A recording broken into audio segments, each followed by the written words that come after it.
Olá a todos, falar um pouquinho sobre o panorama de pessoas com deficiência em Israel. Então, eu vou contar um pouquinho da minha experiência. Eu sou formado em psicologia, tenho meu mestrado em psicodrama clínico e eu trabalho num colégio para crianças com distúrbios psicológicos graves.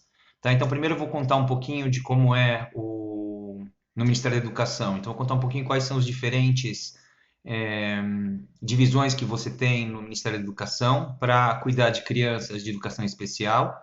Então, aqui em Israel, 90% das crianças estudam no colégio normal, no sistema regular, e você tem 10% das crianças que precisam de uma educação especial. Tá? Então, aqui você tem áreas específicas para todas as crianças, porque aqui em Israel, como no Brasil, você tem o que chama Hok Hinuk Hová, ou seja, toda criança até o terceiro ano do ensino médio é obrigada a ir para a escola.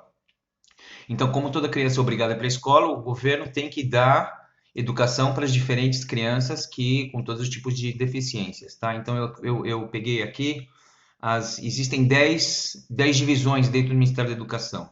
Então, você tem uma das divisões que cuida para distúrbios de educação, tá? E distúrbios de déficit de atenção. Então, em geral, são crianças com problemas menos graves, problemas de dificuldades de ler, de escrever, com matemática, ou problemas com ADHD.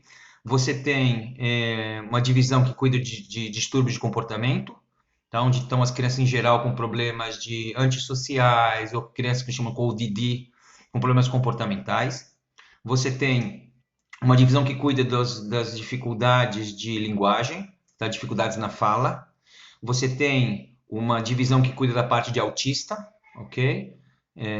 Toda a questão de autismo em Israel, que é bem hoje em dia bem em todo mundo, né? Que a gente tem um grande número de autistas. Você tem uma divisão que cuida de distúrbios psicológicos, que é onde eu trabalho. Você tem uma divisão que cuida estou tentando traduzir aqui, que é dificuldades físicas, pessoas com problemas de locomoção, pessoas em cadeiras de roda, tá? Você tem uma divisão que cuida do que se chama distúrbios mental de desenvolvimento, tá? Então aqui você teria, por exemplo, Down, você teria aqui síndrome de Williams, você teria aqui pessoas que têm realmente dificuldades, CP, ok? Paralisia cerebral, você tem essas pessoas. Você tem uma outra divisão que cuida das pessoas com dificuldades de escuta e surdez, uma outra divisão que cuida da parte de dificuldades de visão e cegueira, e você tem uma última divisão que cuida de crianças doentes. Toda criança que está, depois de 21 dias internadas no hospital, ela tem direito e obrigação de estudar todos os dias. Tá? A ideia é manter uma rotina. Então, eu só queria passar aqui, eu vou falar mais específico do meu trabalho, mas eu queria para vocês passar específico como em Israel você tem a lei obrigatória para todo mundo, então o Estado dá 10 diferentes grupos para tentar incluir, né, porque a ideia da educação especial é incluir essas crianças. Em geral, onde eu trabalho, um dos desafios em geral, os pais que passam por um processo que eu chamo de luto, o processo de aceitação de que seu filho tem um distúrbio.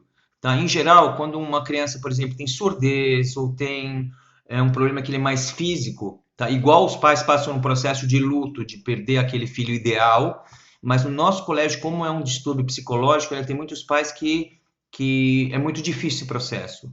Tá? Porque da mesma forma que as crianças ingressam no nosso colégio, eles também podem voltar para o colégio normal depois de um tempo. Não acontece com todas as crianças, mas tem crianças que chegam, por exemplo, no nosso colégio com distúrbios de ansiedade, por exemplo, depois passa um período e eles voltam com dificuldade, mas eles voltam também para a escola normal. Essa é a inclusão.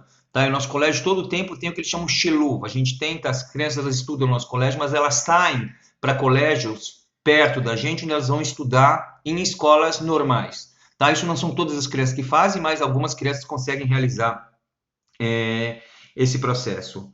O meu colégio ele é até 21 anos, tá? A educação especial é até 21 anos, mas a partir dos 18, em geral, as crianças já saem.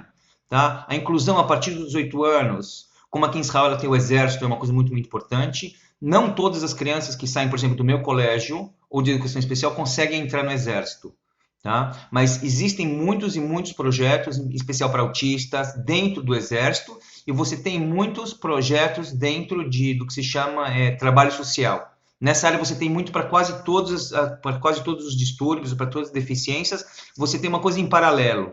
Tá? Muitas pessoas em Israel, por exemplo, não fazem exército, mas fazem o que chamam Sherut Leumi, fazem um trabalho social. Tá? Que é uma coisa paralela ao exército, mas também é você dedicar anos da sua vida para o Estado. Então, esse é o caminho da inclusão que você tem. Uma inclusão dentro do ano escolar, ou seja, do ano letivo, até 18 ou 21 anos, e você tem a inclusão depois que termina o colégio. Eu tentei aqui falar um pouquinho, não sei se falei demais, mas queria tentar dar um panorama geral um pouco do Ministério da Educação, com as diferenças que existem das divisões e mais ou menos onde eu trabalho, quais são os desafios que a gente passa. Tá? Então, em geral, eu falei os pais, a dificuldade dos pais aceitarem o diagnóstico e a questão da inclusão. E obrigado pela oportunidade.